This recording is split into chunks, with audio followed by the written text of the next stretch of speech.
Okay, are we back again? Somehow we just had an internet glitch out. So I somehow just got completely kicked out for some reason. Um, Let me try again to see if this is working. Okay, are we back again? All right, it is indeed working. Good.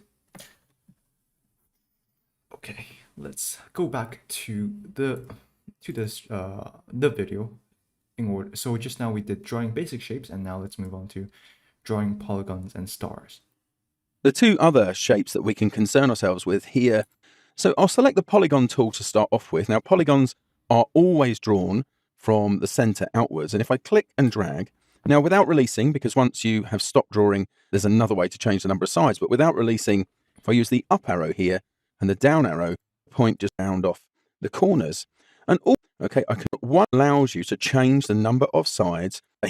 Stars are slightly more different. If we get the star an inner radius and an radius to the center here and stop at this particular point, be control on Windows, you can see that I can now drag out the outer radius like so, and wherever you set the inner radius, like so, like down here, as soon as you release the Command or Control key, it then becomes proportional from there on. Here, and if horribly wrong. And the Option Command on a Mac, okay, Alt Control on Windows is here to bring wrong. You'll get a dialog. Oh, right. So now let's draw some stars and some polygons. So in order to do that, let's select the polygon tool. We learned that the polygons are always drawn from the center, and we can change how many corners there are, how many vertices there are, by simply just selecting ups and downs of the arrow, like so. Boom. Here I'm just going to draw a hexagon, and there is another way. After you've even drawn it, you can slide the slider down, up and down, like so, in order to create more or less. Nice. So this is the polygon, and one more thing. Of course, we can always use the corner widget to round the corners and make it look like a circle if we really wanted to. Okay, so now we can delete that and select the star tool. The star tool is a little bit more complex, but if we press Control, then drag, it will simply lock the inner radius in a certain degree. So in this case, let's say if I want a star to lock here and then expand all the way like so, this is a very, very sharp star, of course. And if we release, and boom, there we go. We can, of course, also drag and Control-Alt to reset, Control-Alt to reset the star, Control-Alt to reset the star. Hello, is it working? Oh yeah, it is, okay. We can also do ups and downs to add more sides. So here we have a shuriken, and here we have the normal star, and here we have another shuriken.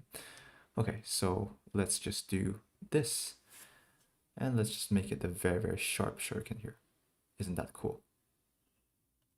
What if we do shift? If we press shift, it's going to make it 90 degrees, I believe. Yeah.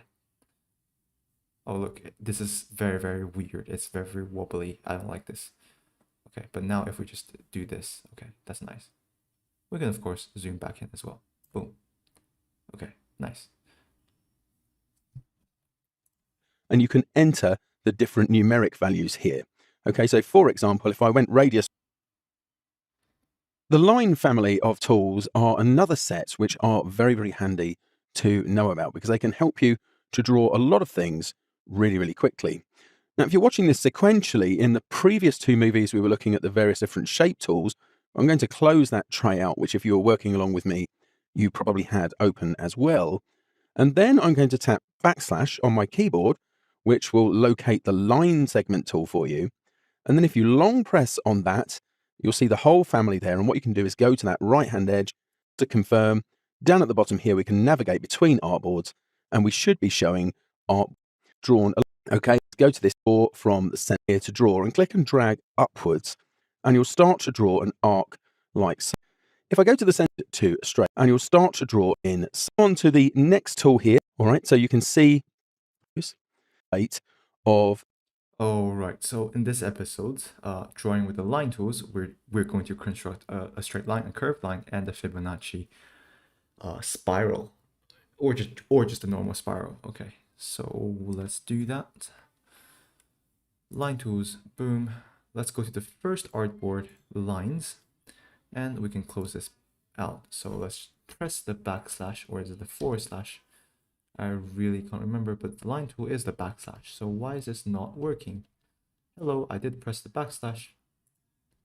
Okay, so what if I press A and V? Ah, my keyboard, is my keyboard dead? I think my keyboard ran out of battery? No, so why is it not working? Do I have to select it then? Oh, I wasn't focused in the window, on the Illustrator window. Okay, but now the commands are working. Let's also drag this out. Not that, like this. Okay, we can first sorry, this is number 5. We need to go to number 1. Number 1, let's press shift and let's just draw a straight line like so. And of course we can also do shift alt to draw a reflected line like so as well. We can also press shift and draw, and then it's going to turn 40 every 45 degrees like so. Very, very simple. And we can just press alt like so as well. Isn't that nice? So let's do a cut like so, and let's do a cut like so. Alt. Okay, very, very sweet. Boom. So this is a straight line, and let's draw a curved line this time.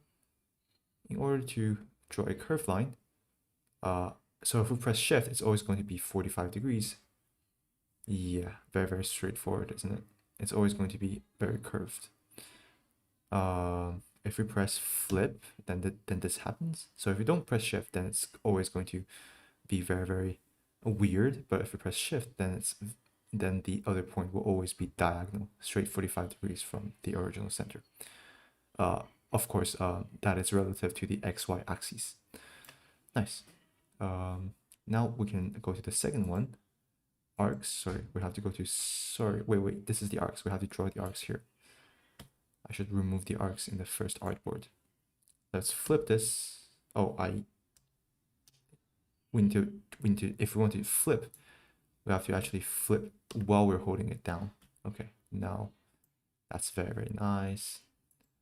Number 1, lines A.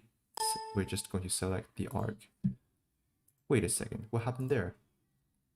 Why did it suddenly reflect? Did I somehow make a shortcut? Huh? Did I do something here? I completely forgot what I did. But that was really, really quick. O is the reflection tool, is it not? Yeah, O is indeed the reflection tool. So if I do enter, and if I do vertical, it doesn't really work. Oh, sorry, I think it's all the way up there somewhere. Ah, okay. Let's just remove this. And wait, we removed it. We moved on to the second artboard.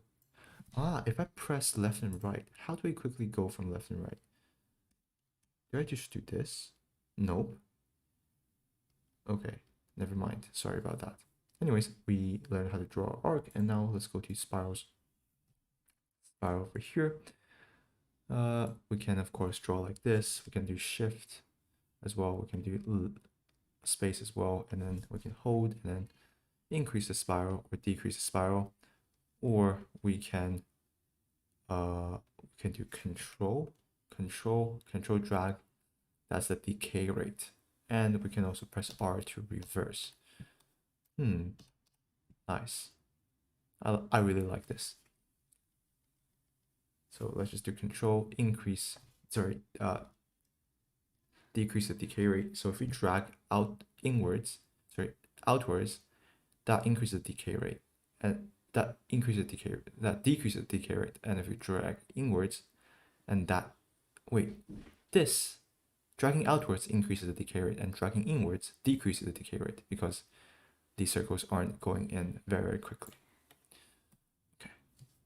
Can we? No, we can't. After we made it, that's set in stone. Of course, we can also just do that.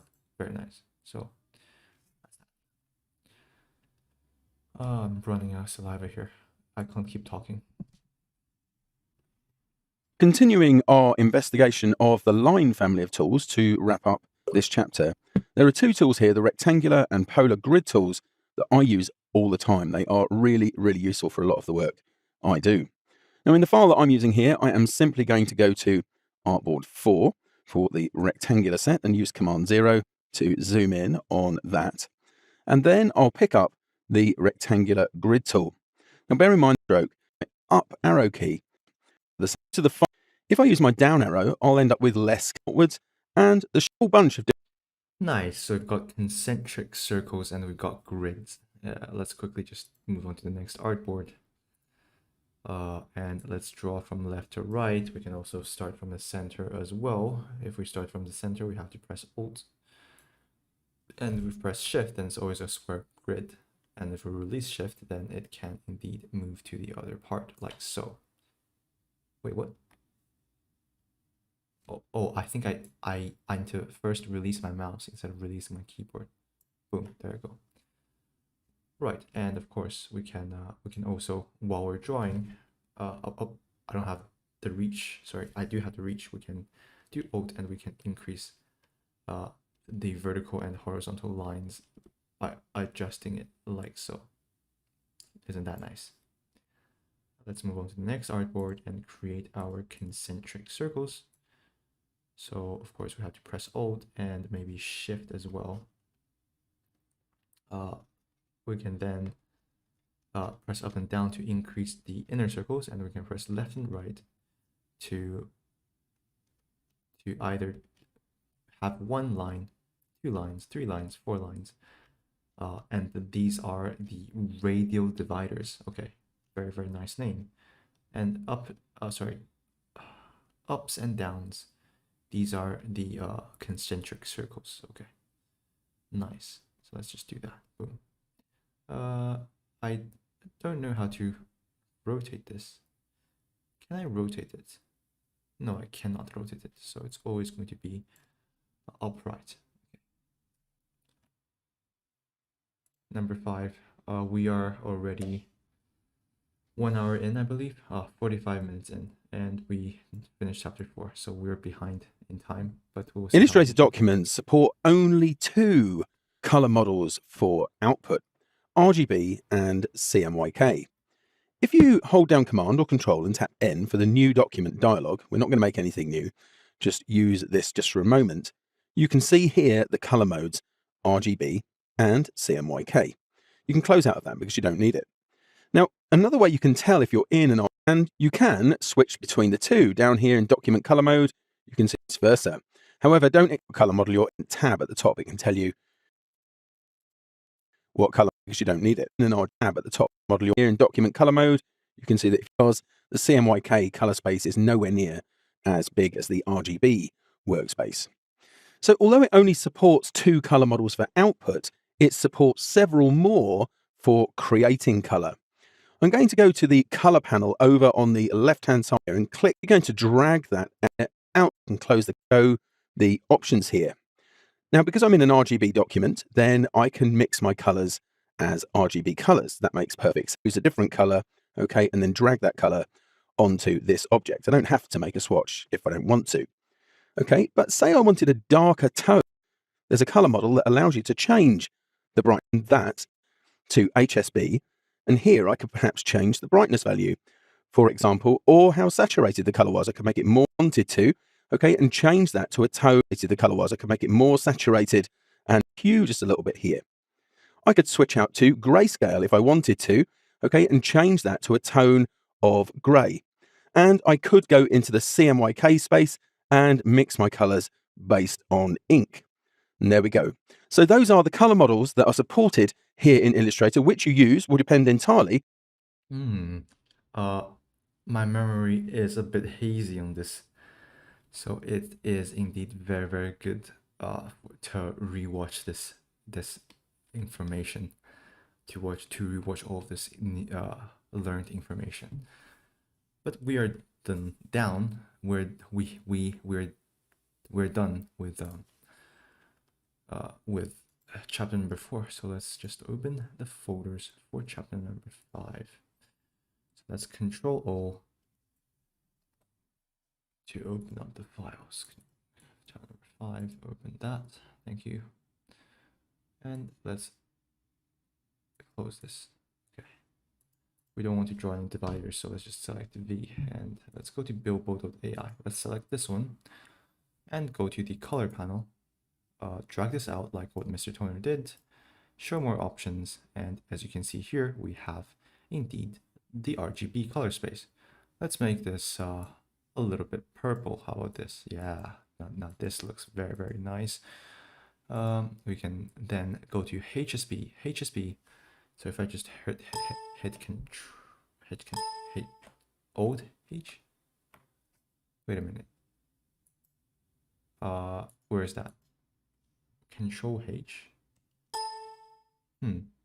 H. Ah, wait. So if I press H, we can then go to HSB. HSB stands for hue, saturation, and brightness. What if I want a darker version of this? Well, all we need to do is just drag this to the left, and if we want brighter, drag to the right. We can also change the saturation, so we can also make it desaturated like so, and that looks really, really. If we make it just a little bit lighter, I think it will look like a shade of sakura, but I like purple or violet. I'm not sure with my colors. We also have CMYK. That's cyan, yellow, and some. Wait, what does CMYK stand for? This got me curious. Let me hit Control T to create a new tab. What does CMYK stand for? Cyan, magenta, yellow, and key. Right, key is meant to be black, is it not? Cyan, magenta, yellow, and key. Okay. So this color I just did is called magenta. Interesting. Okay. What about grayscale? I can change this completely to black and white, black or white, or we call shades of gray. Okay.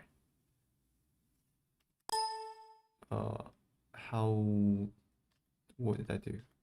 So if I do space tab, this changes the view somehow.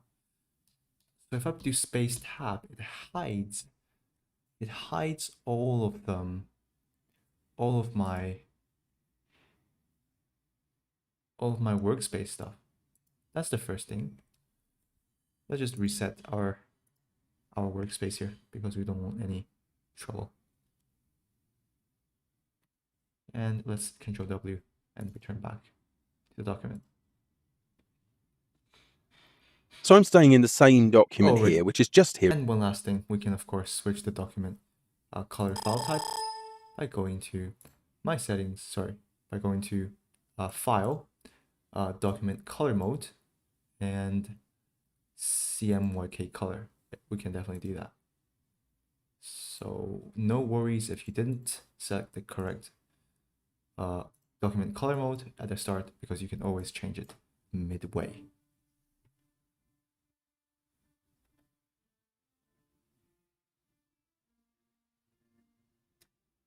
Really, so we're not looking at a big blank artboard panel. Okay, so I'm going to bring that down like so we can take more of a look at this panel. Now I've added a load of some great colors in there too. Anyway, let's take a look at to return it to the fill. That's how you can toggle between those two. Just to the right of that, we've got a list. So if we want to view a scene using it, do it. Essentially folders for color. And down at the bottom, we've got a whole range of icons. And that includes your own documents if you want to load them for the color themes, swatches. All right, guys. That's around 15 minutes into the session, and I want to end that as a part 1. I'll return with the second part of the stream and make sure to continue with the speedrun.